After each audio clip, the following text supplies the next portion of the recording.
तर शर्मिलाताई, आपण पटकन एक सेगमेंट करूया, माय बेस्ट अँड वर्स्ट, ज्यात आम्हाला तुझ्या काही बेस्ट अँड वर्स्ट गोष्टी जाणून घ्यायच्या आहेत. खूप इझी आहे. तुझा बेस्ट आणि वर्स्ट एक कुकिंग एक्सपिरियन्स आम्हाला सांगायचं आहे, एक बेस्ट आणि एक वर्स्ट. खरं सांगू का, मी लगेच उत्तर नाही देऊ शकत याचं. मी स्वतःचं कौतुक करणार आहे. मी खूप चांगली कुक आहे आणि मला सगळं सगळं सगळं सगळं येतं. पण एकदा मी ती सुरळीची वडी असते ना, ती मी केली होती. ती चव चांगली झाली होती. पण ना, सुरळीची वडी इज अ व्हेरी कॉम्प्लिकेटेड गोष्ट, कारण तो रोल करेक्ट यायला लागतो. तर तो रोल नीट करेक्ट आला नाही. ते त्याचं काहीतरी ते प्लेटवर ते पसरवतात, तिथे काहीतरी गणलं, तर ते मला खूप वाईट वाटलं. यार, सुरळीची वडी आपल्याला नाही जमली. बाकी बेस्ट मी सांगते एक. स्वयंपाक करणं हे माझं रोजचंच आहे. पण मला माझ्या घरी माझा एक मित्र आला आणि म्हणाला की यार, मला भूक लागली आहे. आणि म्हटलं काय करू काय करू काय करू. तर तो म्हणाला काय घरात. तर मी फ्रीजमध्ये बघितलं अंडी होती. तर मी म्हटलं की एग बिर्याणी करू. आणि मी आयुष्यात कधी दम बिर्याणी, एग बिर्याणी केली नव्हती. आणि तेवढं सामान पण नव्हतं घरामध्ये. म्हणजे ते पुदिना शेपू होता घरामध्ये, शेपू. तर मी शेपूचा वापर करून पहिल्यांदा आयुष्यात एकदम बिर्याणी बनवली. आणि ती इतकी कमाल झाली. I am so proud of my self की ती कुठल्या तरी ऑथेंटिक बिर्याणीच्या पर्शियन रेस्टॉरंटमधून वगैरे आणली आहे, ह्या लेवलची झाली होती. That was my best cooking experience. आणि शेपू घातली आहे त्याला कळलं नाही. म्हणजे शेपू ऐकून लगेच तोंड वाकडं होतं, पण भारी यार. म्हणजे एकदा ट्राय करावे लागेल. आम्हाला नक्कीच खिलवते बिर्याणी. व्हिडिओ केला आहे, जर मला जमलं तर मी तुमच्याबरोबर शेअर करेन. येस. बरं, बेस्ट अँड वर्स्ट ट्रिप कोणती होती?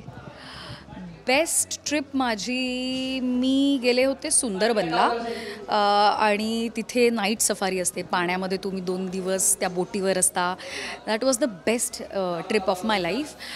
आणि मी वर्स्ट नाही म्हणू शकत, पण मला जर्मनीमध्ये खूपच वाईट अनुभव आला होता, जिथे थोडं इंडियन्स, ब्राऊन लोकांना ज्या पद्धतीने ट्रीट केलं जातं, तर का ते आपल्याशी इंग्लिशमध्ये बोलत नाही. आणि एकच आपल्याला आता इंग्लिशच एक लिंग्वा फ्रँका म्हणून एक भाषा आहे जी आपण कम्युनिकेट करायला वापरू शकतो. तर तिथे मला रेल्वे स्टेशनवरती जरा काहीतरी इश्यू आला, तर त्या ऑफिसमध्ये ते इंग्लिशमध्ये बोलायला तयार नव्हते माझ्याशी. आणि मला दुसरी भाषा येत नव्हती. तर तिथे भांडण झालं होतं माझं स्टेशन मास्टरशी. आणि ते खूपच मोठं झालं होतं. तर तो एक जर्मनीमधला एक एक्सपिरियन्स वर्स्ट असल्याने तो मी आय थिंक वर्स्ट एक्सपिरियन्स आहे. तुझ्यातली एक बेस्ट अँड वर्स्ट क्वालिटी जी स्वतःला तुला वाटते की ही बेस्ट आणि ही वर्स्ट आहे, चेंज करायला हवी? बेस्ट क्वालिटी मला असं वाटतं की कुठल्याही वाईट सिच्युएशनमध्ये सुद्धा I don't lose my temper. मी खूप कामली ती गोष्ट हँडल करते. जर काही फारच वातावरण तापलं तर मी निघून जाते तिथून. मी तिथे बसून भांडत नाही. म्हणूनच मी बिग बॉसमध्ये जाऊ शकत नाही कारण मी भांडण नाही करणार. आणि वर्स्ट क्वालिटी मला असं वाटतं आहे की मी खूप स्वतःला क्रिटिसाइज करते. म्हणजे मी किती छान केलं ना काही, आणि सगळे जरी म्हणत असले की कमाल केलंस, तरी मला सतत असं वाटत राहतं की नाही, मी चांगलं नाही केलं. आणि मला बऱ्याचदा लोक म्हणाली सुद्धा आहेत की तू किती क्रिटिसाइज करते स्वतःला. तर I always criticise myself. मला असं वाटतं की मी अजून चांगलं करू शकते. ही चांगली गोष्टसुद्धा आहे काही पटीने, आणि काही पटीने वाईट आहे की आपण अप्रिशिएट केलं पाहिजे. पण मला असं वाटतं क्रिटिसाइज केल्याने आपण अजून एक्स्ट्रा देतो आपली याच्यामध्ये. आणि बरं, अनेक मालिका केल्यास, नाटकसुद्धा सुरू आहे. तर आत्ता जेव्हा ऑडियन्समध्ये आपण जातो, कधीकधी प्रेक्षक खूप जास्त आपल्याकडे एक्सपेक्ट करतात, कधीकधी खूप चांगले अनुभव येतात. त्यातला एक बेस्ट अँड वर्स्ट काय सांगशील? बेस्ट अनुभव म्हणजे सफरचंदाचा प्रयोग केला मी डोंबिवलीमधला. आणि सफरचंदामध्ये मी एकटीच बाई होते आणि सगळे 9 पुरुष होते. आणि ती वाघिणीसारखी स्टेजवरती येते आणि सगळ्यांचा सामना करते. तर एक मुलगी, म्हणजे 2-3 मुली होत्या, त्यातली एक मुलगी प्रयोग संपल्यानंतर मी सगळा मेकअप वगैरे काढला आणि ती दारातच उभी होती. जसं दार ओपन झालं तर ती पळत आली आणि ती पायात पडली. तिने मला पाय धरून नमस्कार केला आणि ती म्हणाली की ताई, तुम्ही जे स्त्रियांचं नेतृत्व केलं आहे, वाघिणीसारख्या तुम्ही लढलात सगळ्या टेररिस्ट लोकांशी, खरंच तुमच्याकडे बघून प्रेरणा मिळाली. आणि मला इतकं रडायला आलं. मला असं कोणीतरी आपल्या पायात पडावं आणि असं म्हणावं.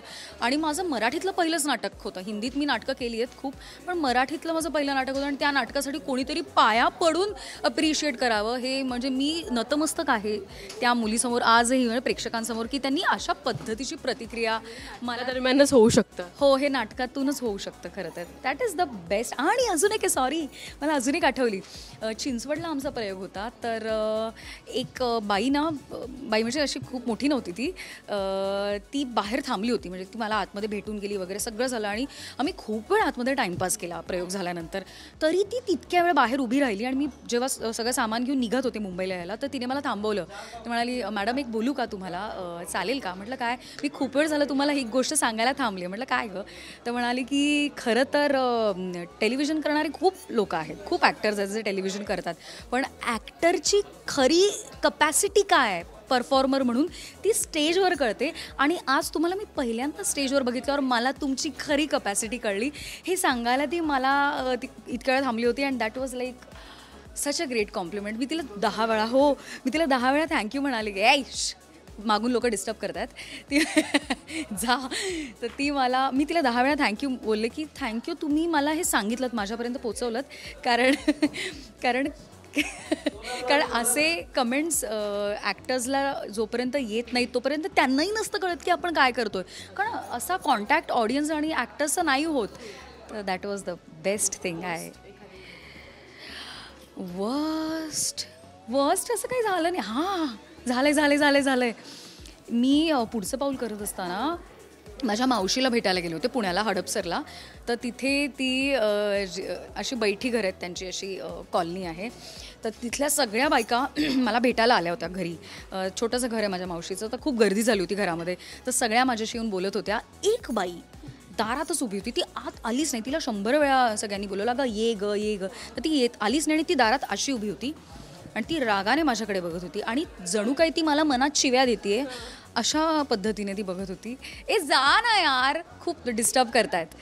तर ती आलीच नाही कारण तिने मान्य केलं होतं की मी वाईट आहे, ती रुपाली आणि ही दुष्ट आहे असं तिने मान्य केलं होतं. आणि ती घरातच नाही आली. आणि सिमिलर एक्सपिरियन्स मी एका अवॉर्ड फंक्शनला एका गावात गेले होते जिथे माझा सत्कार झाला.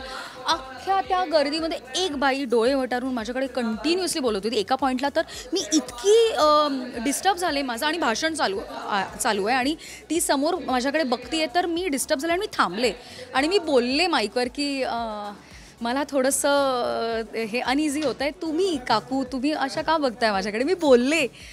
तरीही ती काही बोले ना, तिने मला रिस्पॉन्स पण नाही दिला. सगळे हसले, सगळ्यांनी सगळं केलं, पण ती अशीच होती. तिला लोक हलवत आहेत, अगं बोल, तुझ्याविषयी बोलत आहेत, तरी तिने आली आणि ती अशीच होती. तर हे 2 एक्सपिरियन्स इतके भयानक होते की मला असं वाटलं की मी जर एकटी निघाले इथून तर ती मला रस्त्यात अडवून मारेल वगैरे. तर खूप गमतीशीर बेस्ट अँड वर्स्ट मेमरीज आहेत तुझ्या. खरं तर खूप मोठी लिस्ट निघेल आपण बसलो तर, पण आता वेळ कमी आहे आणि खूप सारे सीन्स करायचे. Thank you so much.